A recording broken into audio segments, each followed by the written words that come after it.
From Korea to Germany. From Alaska to Puerto Rico. All over the world, the United States Army is on the alert to defend our country, you, the American people, against aggression. This is the big picture, an official television report to the nation from the United States Army. Now, to show you part of the big picture, here is Sergeant James Mansfield. Today, the big picture is going to take you back in time, about 9 years to June 1944, a day when American combat infantry made history on the beaches of Normandy in France. It was D-Day, and the men of the blue badge were bringing the war to the enemy. You will see the buildup that made the invasion possible, and the convoy that brought our army across the channel. But before we take you back to D-Day, Colonel Quinn will review for you 5 points to keep in mind when thinking of the combat infantryman. Then later on, he will have an interesting story to tell you about his meeting with Hermann Goering, Hitler's air marshal. So now we take you to the office of Colonel William W. Quinn. How do you do, ladies and gentlemen? Before we see the invasion of Normandy, I'd like to review with you some of the points that we brought up last week. Some of the points that have to do with the infantryman and his weapon. There are 5 basic points that I'd like to discuss at this time. The first of these points has to do with the rifle itself and the man who carries it. We are theoretically, at least so-called, in a state of push-button warfare with atomic energy and in the atomic age. But the man with a rifle is still the basic instrument of combat. The place where he goes is the place where it has to be gone by men with rifles. It was true in the last war, and it's true in Korea today. No other element has been able to eliminate the enemy except the man with the rifle. The second of these points has to do with the capacity of the man himself and the requirement that he has to know 12 to 15 different weapons, and not only the basic rifle, machine guns, the mortars, recoilless rifles. He has to be a man of some intelligence. Further, that the next point, everything that we have in our defense effort is designed to assist this man in his forward progress wherever he goes. Basically, and the fourth point, there has been no system, no particular device yet created which can take and hold property or real estate except the man with a rifle. And fifth and last, I'd like to ask you, in the event that we were invaded, how the fight would go. Can you picture the type of fight that would be here in the United States? I ask you to visualize whether or not our atomic bombs would drop, our own atomic bombs would drop on Pittsburgh. And I'm sure you'll agree with me that they would not. We would not use our mass weapons of deployment, but we would fight with this rifle in our home towns and in the streets of our city. You know, one of the most interesting meetings that I ever attended had to do with a meeting between General Tui Spatz, my boss, General Patch in the 7th Army, and Reich Marshal Hermann Goering, immediately after he was captured by the 7th Army in Bavaria. At this meeting, General Spatz asked the Reich Marshal about various types of air activity, and particularly the battle over Britain. And after a few minutes of discussion, General Spatz said to Hermann Goering, I would like to ask you the $64 question. And that question is this: could we have defeated Germany without invasion without the invasion of Normandy. Well, Goring's answer was almost dramatic when he said nein, of course, which is German for no. And General Spaatz said, well, why? Well, Goring went on to explain that the B-25 came as no great surprise to the Germans, but what did come as a surprise was the fact that they had underestimated the American potential to produce and to distribute B-25s in the quantity they did. Goring said that the B-25s disrupted the jet airplane program to a point where they had immediately to go underground. He further went on to say that for every offense in war there is a corresponding or reactive defense, and the Germans, of course, tried to go underground in order to put out their jet aircraft in time to be effective. Well, because they were late in this program, our aircraft delivered many telling blows. But when, according to Goring, when the infantrymen hit the beaches, that then posed a different requirement, one of space instead of time, because they were underground to a degree. And as the infantry moved inland, they had to take men out of their plants, put rifles in their hands to go stop us. Consequently, they were losing both time and space, and eventually space overtook them and moved in, and our men with infantry overtook their plants that had the jet in them, which, of course, Herman said, if we could have gotten our jets in the air in sufficient quantity, why, we would have knocked you out of the air.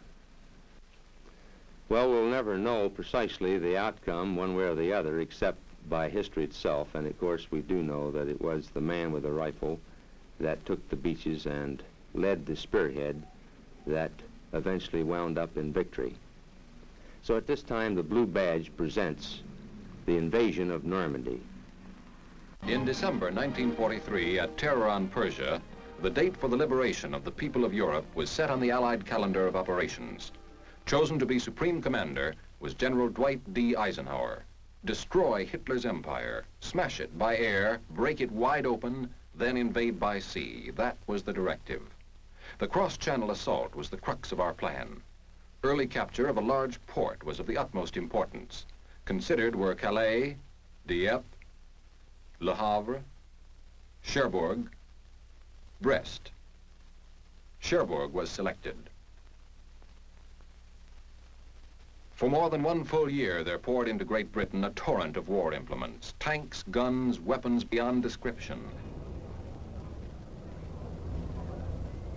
And men, American soldiers, at the rate of 150,000 every month. Assault training included every phase of the coming battle. In the early spring of 1944, joint maneuvers of the ground, sea, and air forces, which were to make the attack, were held along the southern coast of England.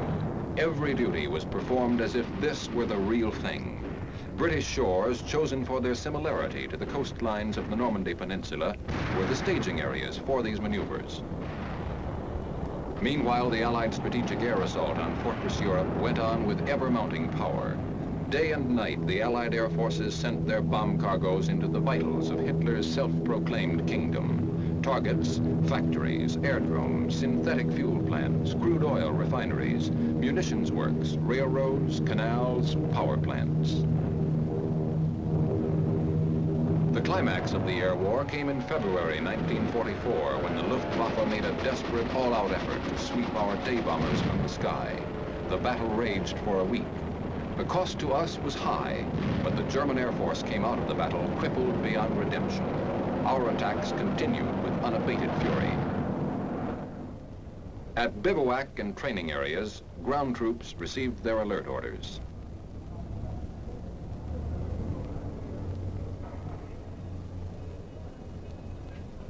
Men and equipment started to move. 65,000 men and 7,600 vehicles from bivouac areas all over Great Britain were moved to marshalling areas in southern England without a hitch. Highways were kept clear of all civilian traffic during this period. Rumor that the great invasion was at last underway flew through the length and breadth of Great Britain.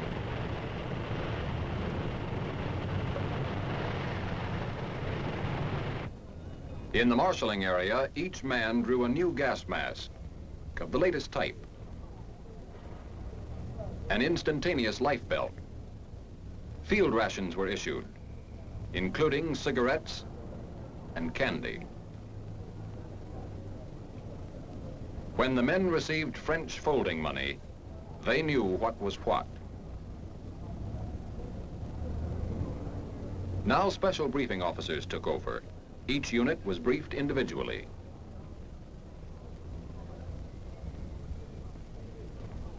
The movement of the initial invasion task force from the marshalling areas to the embarkation points in southeastern England began on 30 May 1944. The timetable called for all troops, vehicles, and supplies to be aboard their transports within 5 days. This transportation and embarkation schedule, so vital to the whole invasion plan, required the closest possible coordination of times of departure and arrival. The operation was executed with expert skill and efficiency. Morale was high. Toughened, skilled, easy under discipline, our men knew they were ready.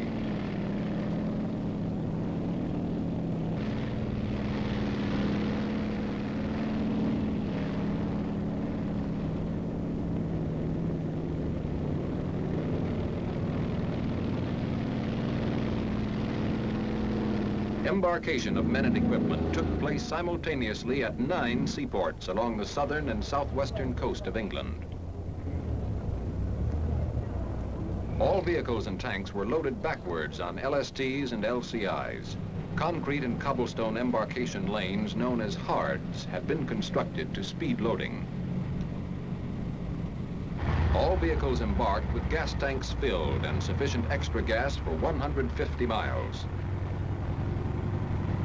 And the foot soldier was on time and in place.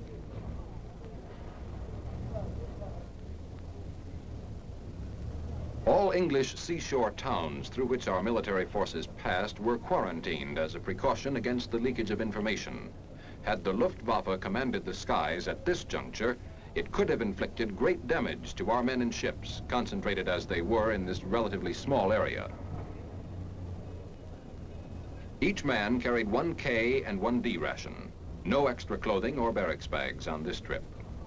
General Eisenhower said of these men, "There is no question at all as to the readiness of the troops. They are well trained, fit, and impatient to get the job started and completed." These small assault boats ran a continuous shuttle service from the hards and docks to the transports lying at anchor in the harbor.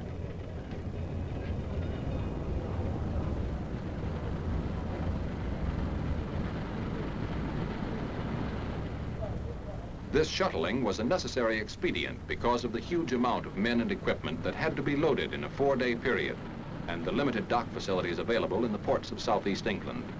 But every factor in this vast transportation problem had been envisaged and worked out in advance. The arithmetic of logistics, however, could not have clicked without the spirit of frictionless teamwork which prevailed among the staffs and men of the Army and Navy. The job was everybody's job. Army, Navy, Air Force.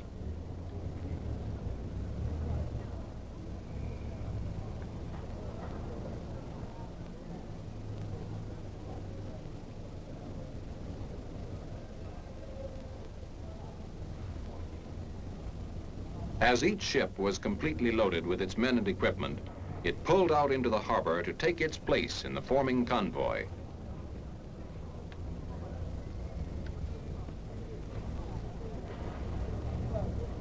Aboard ship, the men sweated out the hours of waiting, each in his own way.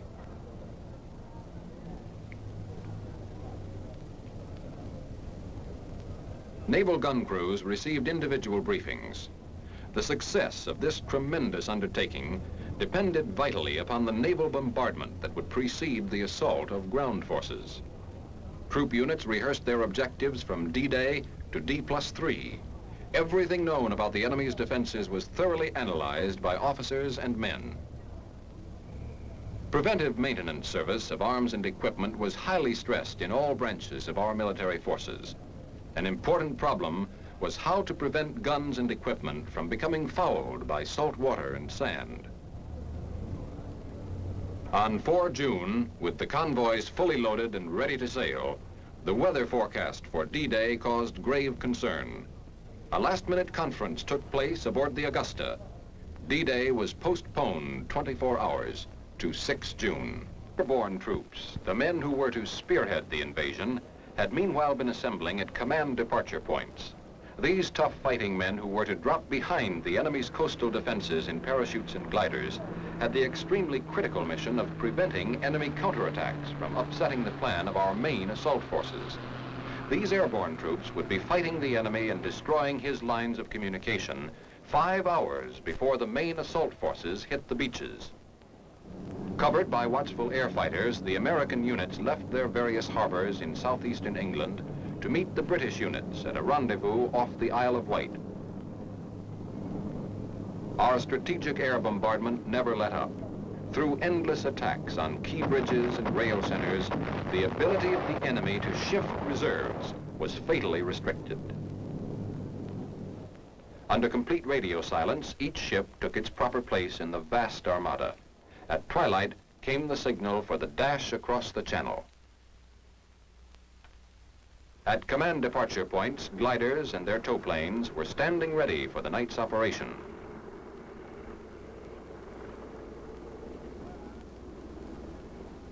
Speeds and altitudes were assigned to tow plane pilots, and glider pilots were given a final briefing on all that was known to our intelligence regarding the conditions likely to be found in the drop zones. Each unit's mission was clearly defined. Earlier in the day, General Gavin had a final talk with his men.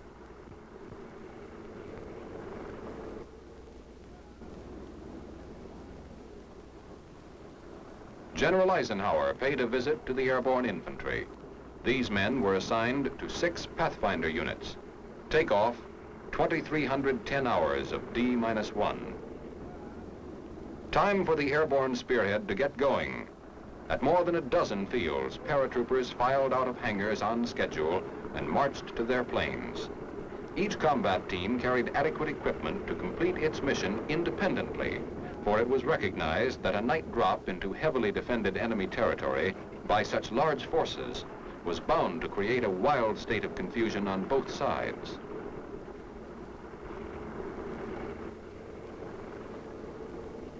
Parapacks of heavy equipment would be released separately.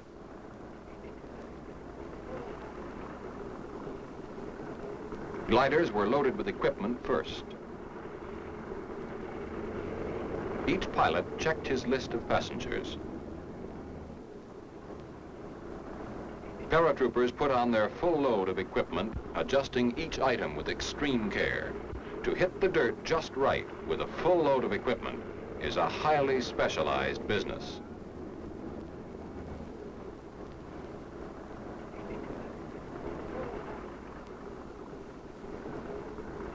Final check by the jump master, the most particular man in the outfit.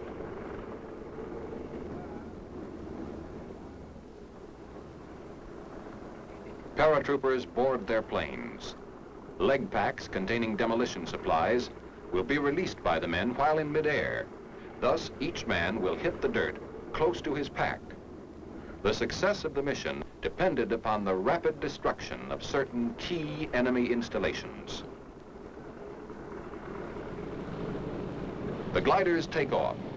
The heavily armed men in them, a short while before, had listened to a message from the Supreme Commander.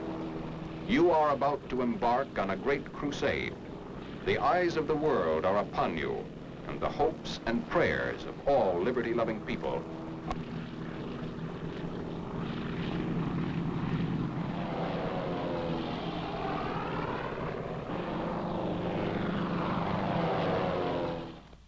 The vast convoy of seaborne assault forces stood deployed against 50 miles of French coastline. American forces were commanded by Lieutenant General Bradley. British and Canadian forces were under command of Lieutenant General Dempsey. Shattering the dawn 90 minutes before H hour, the naval bombardment opened up. It was like a convulsion of nature. More shell tonnage was expended in 1 hour than in the entire Allied naval campaigns of World War I. Each warship had its assigned targets, its individual schedule of fire. Prime targets were the enemy's powerful coastal guns. Infantry units that would comprise the second assault wave began transferring into their assault boats. The first assault wave was already standing by, waiting for the signal to dash inshore.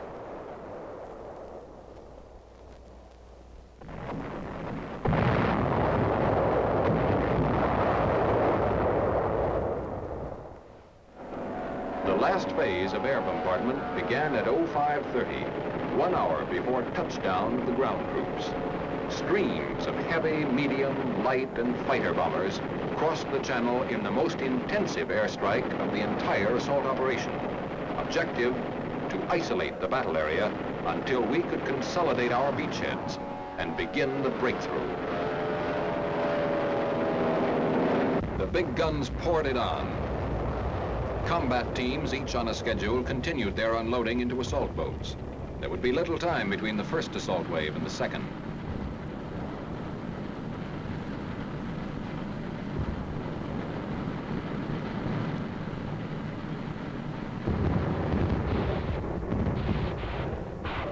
Now the rocket ships opened up, smashing at underwater obstacles and coastal mines, over the heads of the first wave of assault troops, firing their massed salvos with close precision until the troops were 300 yards from the beaches.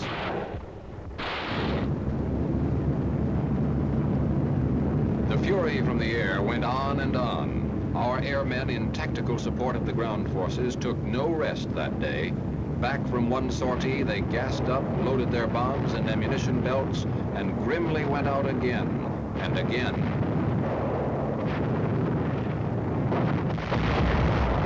The big guns raised their sights as the assault boats went in and smashed at the enemy's gun batteries farther inland. Yet so ingeniously fortified was this coastal zone that despite the deluge of bombs and shells from our air and sea bombardment, enemy counterfire was still effective as our men neared the beaches.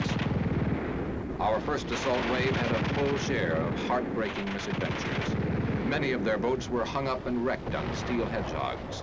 Plunging fire from enemy batteries was extremely accurate.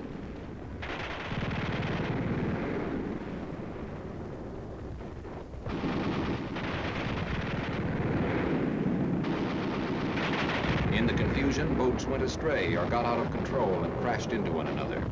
Forced to jump out of sinking boats, many men had to discard their weapons and equipment to save themselves from drowning. Casualties in the first hour were heavy.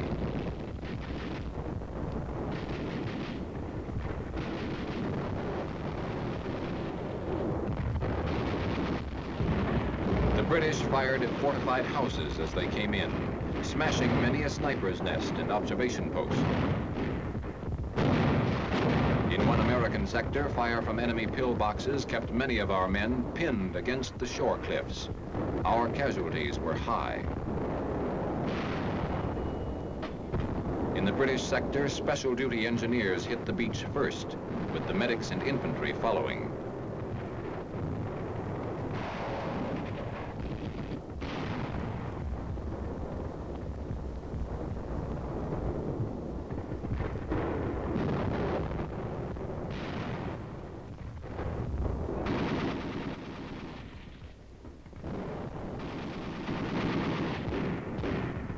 With the beachhead secure, the infantrymen lost no time in driving on to other objectives.